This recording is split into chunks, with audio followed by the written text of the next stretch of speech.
In today's video, I'm going to teach you to add background in CapCut. By the end, you'll know exactly how to remove the original background from your clip and place a new image or video behind it so your edit looks clean and professional. Start by opening CapCut and creating a new project. Import your main video, which has the subject you want to keep, and also import the background you want to use. That background can be a still image or a video. For best results, pick a background that matches your project's orientation and resolution so it fills the frame without heavy cropping. Drag your main video onto the timeline. Click to select it so CapCut shows the editing options. Look for the tool that removes the background automatically.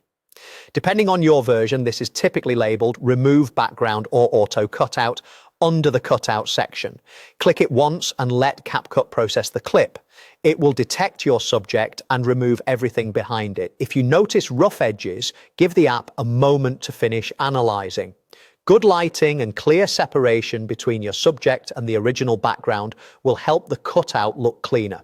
If you see small halos or choppy edges, check for any feather, strength, or refine options in the same area and nudge them gently for a softer result. Next, bring your new background into the timeline. Drag it beneath your main video so it sits on the lower track. Make sure the background clip matches the full duration of your main video. If it's shorter, extend it to cover the entire scene. If it's a still image, simply lengthen the image layer so it lasts as long as the video. Keep the background and main video the same length so there are no gaps or sudden black frames. Confirm the layer order. Your main video should be on the track above and the background should be directly underneath. If they're reversed, simply drag the clips so the subject sits on top. Play the timeline to preview. If parts of the original background peek through, revisit the background removal tool and fine-tune the settings. You can also scale and reposition the subject clip so it sits naturally over the background and adjust the background size to fill the frame without stretching too much.